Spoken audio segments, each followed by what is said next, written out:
Frank and Macca here, as is Gab Marcotti. And what's, Gab, your penultimate day in Germany? How has the experience been? What's been the worst bit?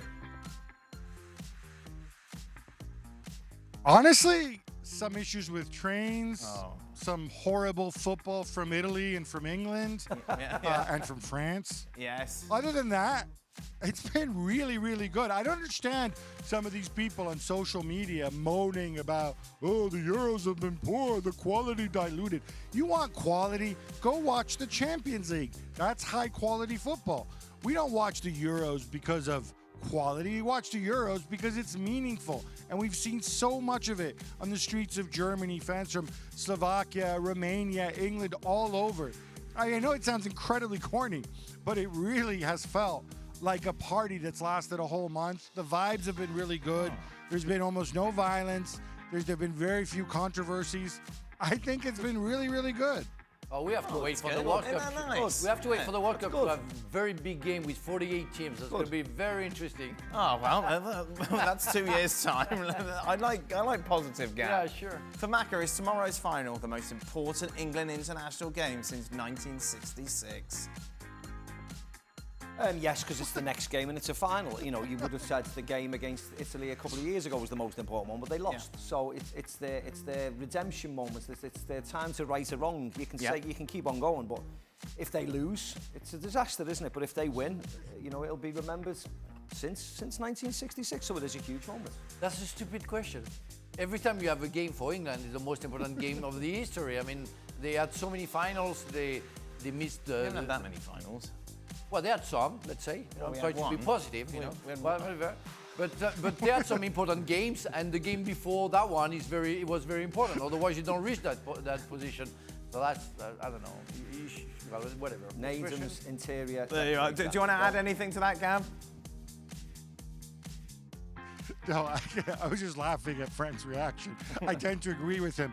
I think, more seriously, it is important because you've had, you know, now a cycle of 8 years of Gareth Southgate doing things a certain way, making England likable, making England a positive place for players to be in.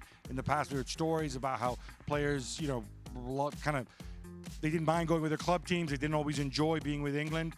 And now this kind of great experiment is, at some point, it's got to take you somewhere, and it's taking you right up to the last hurdle. And so that's why I think the stakes are so high for England in this game tomorrow. To that point, how palpable were the cliques in the England squad when you were there? Liverpool players, Manchester United players? I don't think it was just starting when I was in the England team. Right. It became very noticeable, and it wasn't particularly healthy for the dressing room. I think when I stopped playing for England, it got worse, and that's when it affected a lot of the players. But it did get to a point where people didn't enjoy going and meeting up, and there was certainly heavy cliques within the camp, and it wasn't good for the manager and all the players concerned. Absolutely not. We had that also in France, but before it was when we didn't qualify for the World Cup in '94. Is when Jacquet started to break everything, because you had Paris Saint-Germain player and Marseille player, and they hated each other, couldn't play together. The dressing room was awful. We didn't get anything we didn't go to the World Cup in 90. We barely play in 92. We didn't go to 94. So it was a time to break something down, to make sure that it was more homogeneous. How did that happen? Well, because we didn't qualify for 94. So Aimé Jacquet, little by little, got rid of some players. Right. And decided to create a club team inside the national team. And that, you know, to Southgate's fault, this has been a very positive thing, obviously. Exactly what Gab said. The last 8 years has been a really safe pair of hands for the FA. You can see why they want to offer him a new contract. There's been no nonsense in the papers. There's been no nonsense with the players' wives and girlfriends, which there was with Fabio Capello and Sven-Göran Eriksson, etc. He seems to have the press on side. You know, he's a great man, Gareth, a lovely guy if anybody knows him. So you can understand exactly why he's in the job. But as to a point, what Gab said, the way they play football as a spectacle, they need to deliver. Otherwise, what's the point? Yeah, you know, that's your deodorant. Because in the end, whether you're losing the quarterfinals or the semi-finals or the final, you lose, and you need to win something in the end. And let's hope he can do that. Frank and Macca, are the Bellingham and Zidane comparisons unwarranted? It feels like Absolutely. technically Zizou is leagues better. Absolutely, absolutely. Yeah. And that's a different question as well, then. Yeah. Oh, yeah, sorry, I missed that. Sorry, let's go to Gab first. Sorry, Okay, Gab. okay. Gab, who would be your pick for the US men's national team? Coach. Sorry, what's the question? Between Bellingham and... No, Zidane? sorry, I Is that skipped your a question. or- Who would be your pick for the US men's national team coach?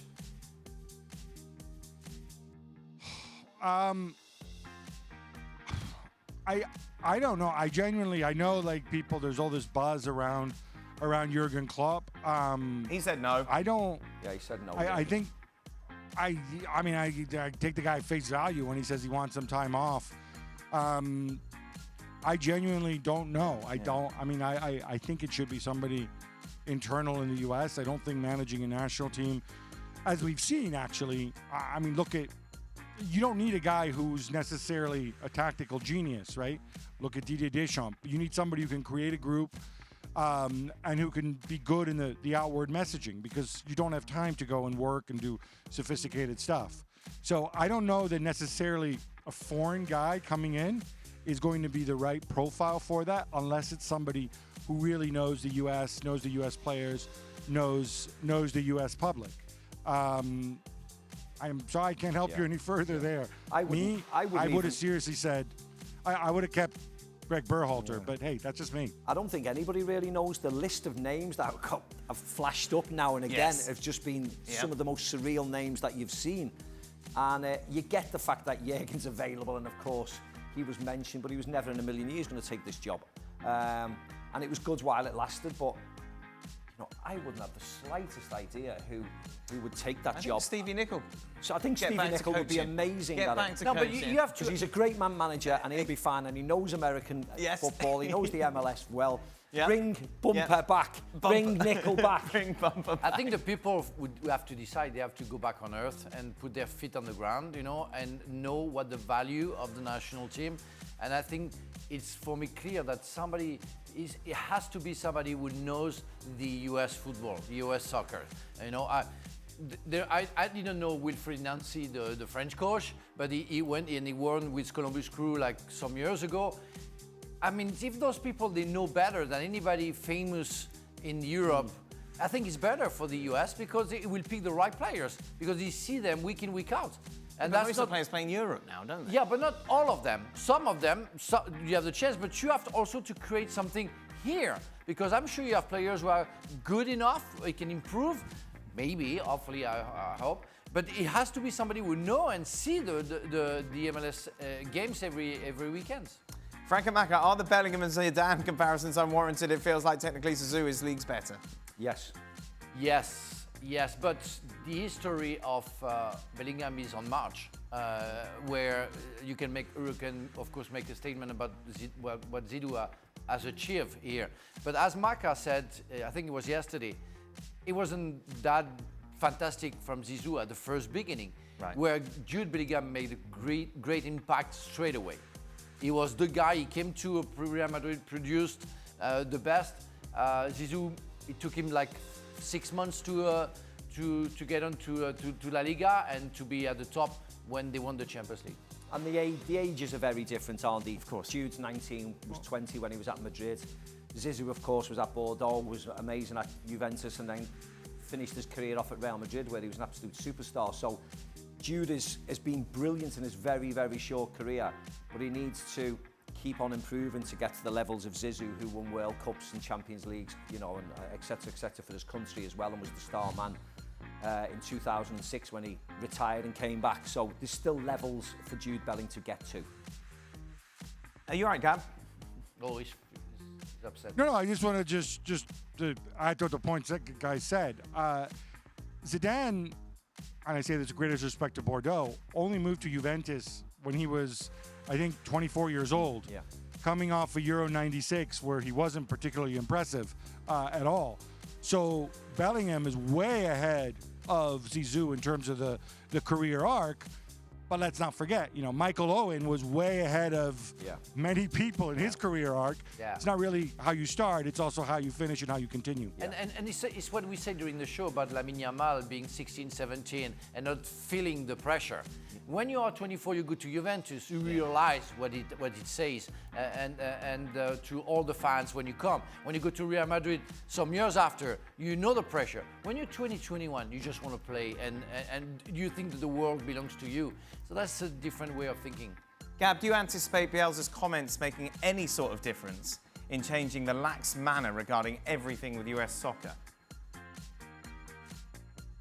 Sorry, whose comments? Bielsa. Marcelo Bielsa. Marcelo Bielsa. Did you hear heard those, Gab? Oh, God.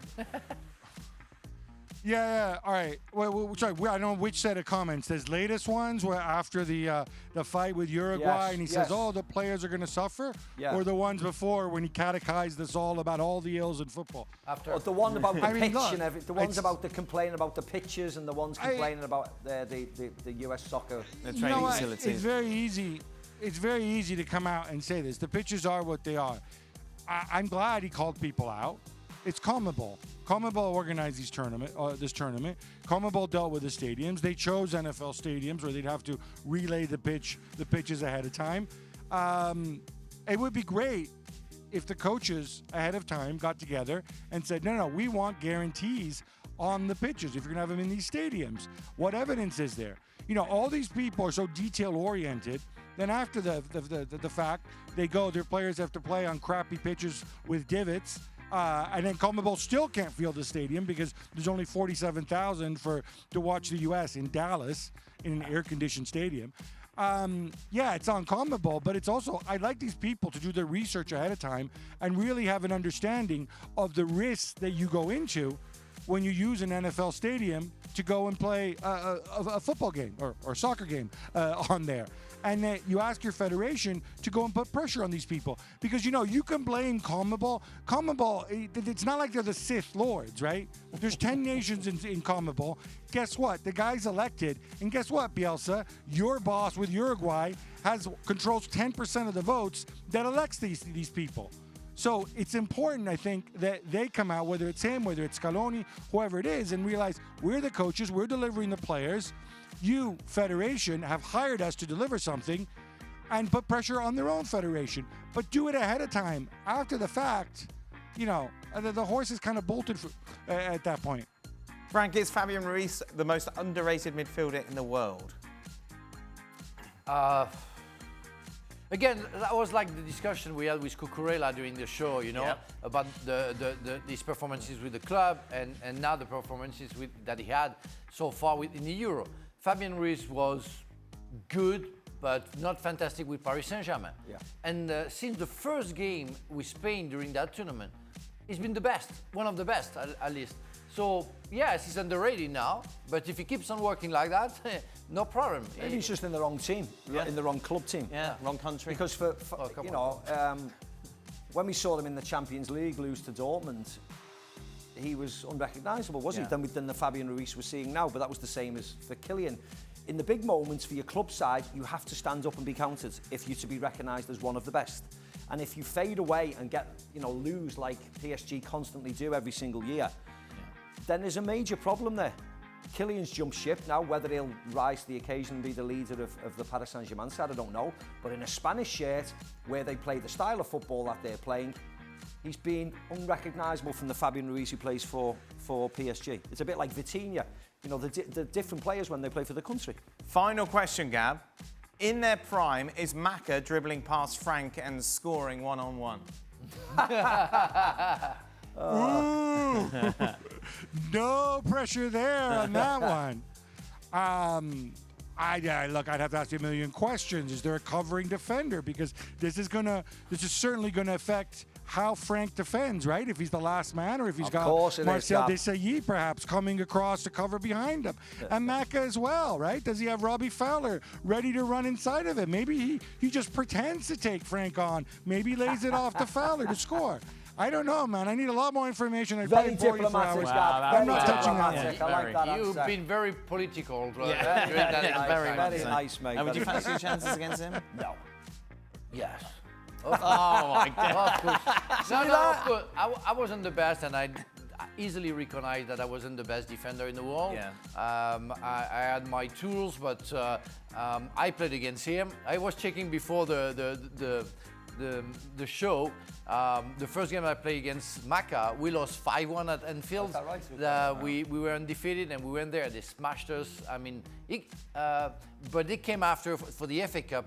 And we had a win 4-2, and he got a yellow card. But I don't remember. I played against the legendary John Barnes. Oh yeah. On top of Steve, Yeah. Robbie, was Patrick Berger. Yeah. They had a very good team.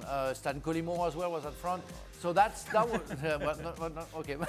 but that was a very good team. Marcotti as well, and I really enjoy. I mean, when I was young, I followed Liverpool because of Saint-Etienne. And I had the chance to work with ESPN with Kevin Keegan. When I was in London, I used to go there. I of course, an admirer of Graham Souness and Kenny Dalglish. So it means something when you go to Anfield and you are smashed 5-1. Even if I scored a late consolate goal, Get that in. I tell you, you go back home and you're quite ashamed. But that was something special to play against Liverpool, and that was great. Macca always said Macca was a special player.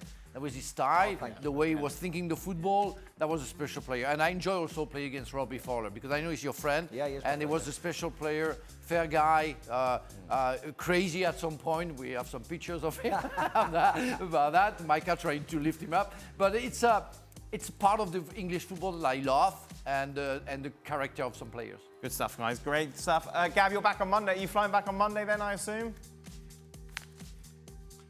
Yeah, we'll basically be going from the Olympic Stadium straight to the airport because it's a 7 a.m. flight. And then Jules and I are back to tape the Gab and Jules show in London just a few hours after the final and after the Copa America final as well. We're going to watch it on the plane. Busy, Beautiful, man. beautiful. Liar. Thank you very much, Gab. Much appreciated. Just a reminder, Cheers, ESPN FC will be back tomorrow. What a show we have for you, of course. We'll be live with you at the full-time whistle to reflect on Spain against England.